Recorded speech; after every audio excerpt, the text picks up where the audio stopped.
I want it to be a story that gives people hope.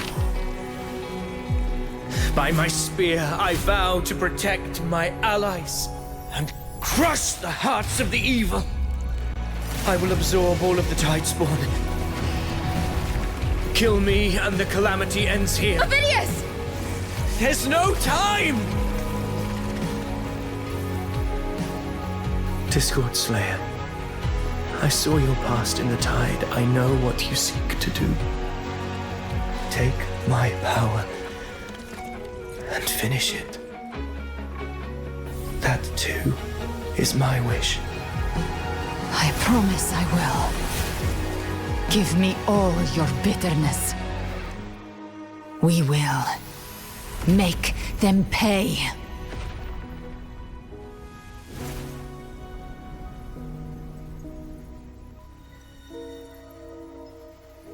Pathetic as he was, in his final moments, he outran his fate. Now, why greet our reunion with animosity? Before the tides of fate, we are all but players on a stage.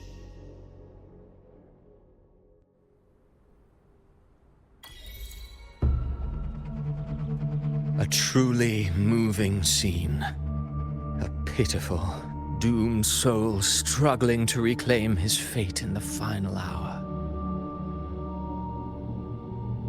Alas, his script was written long ago. In this scene, he was always fated to exit.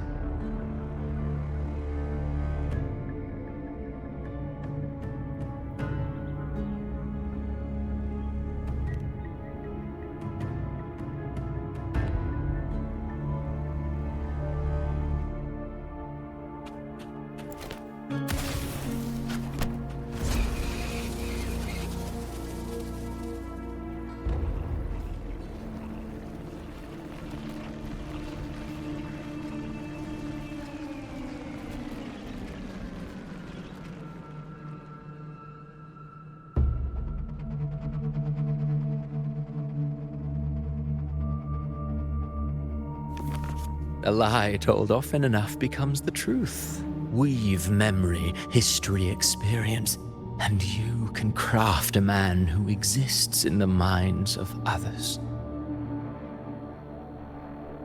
But to become truly real, that path was still far off. I merely gave him form, a mask of flesh and blood, fit to walk the world. In the end, the breath that could give him life was his alone. Oh, a being born of lies, grasping for meaning in a world that offers none. Such a pursuit demands the courage to question the meaning of one's existence, yes. It demands pain.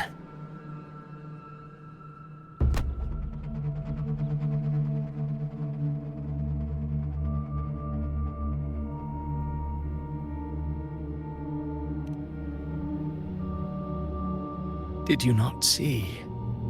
I did. His intentions, his ambitions, his darkness, his weakness. To lay a soul bare is not always an act of cruelty. Humanity is fate's plaything. I simply showed them the strings. I lit the fire, the hunger that might ignite their free will. Through contradictions and conflicts, pain brings metamorphosis. Tragedy breeds transcendence. Only then may a soul rise beyond itself and touch the gates of immortality.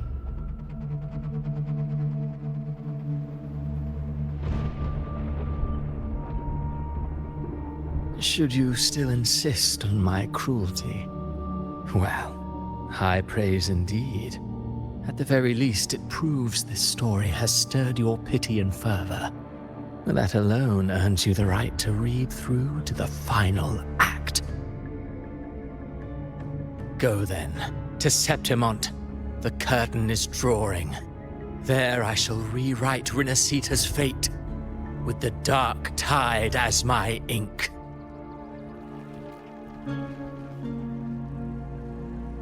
Will you suffer in silence beneath fate's poisoned arrows? Or rise to defy this world's endless trials? I, too, await your final answer.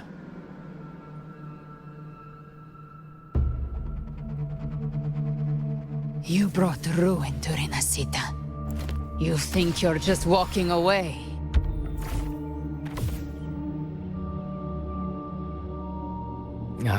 My stage lies elsewhere.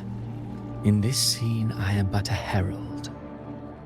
But since you're so eager, I'll leave you with one final clue. I've never had much fondness for overwrought dramatic irony. The dark tide has already tainted the civilization capsule. It no longer requires the Threnodians' authority to be opened. Just a single drop of the tide's nectar will suffice. So tell me, how could an existence born of the dark tide ever serve as its anchor of reality? Be forewarned. When dark waters recede, the truth beneath the surface shall come to light.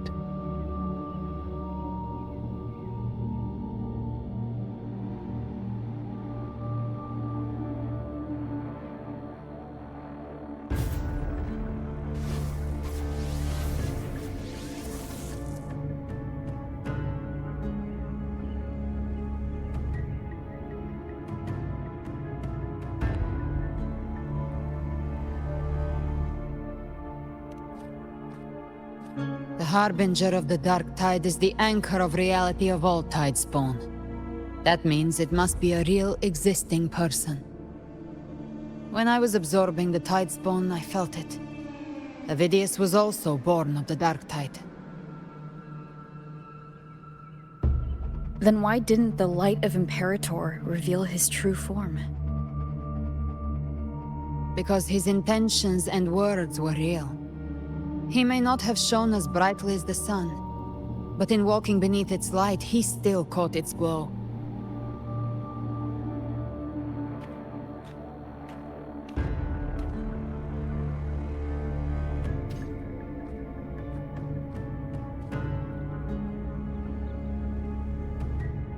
And that unshakable resolve not to become a pawn of the darkness, even unto death, that created his own truth. That's why he played right into the Quill-bearer's hands.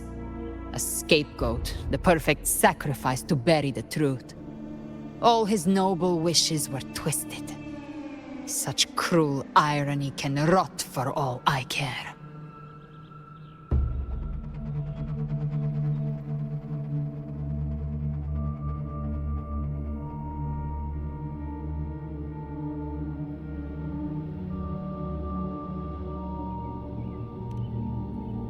Avidius shouldn't have had to bear such a fate. I will carry on his fight. I'll keep writing the story he believed in. The story that gives people hope. Yes.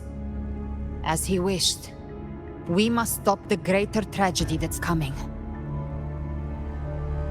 Let's return to Cantarella and check on the wounded. If Avidius wasn't the Harbinger, that means we missed something.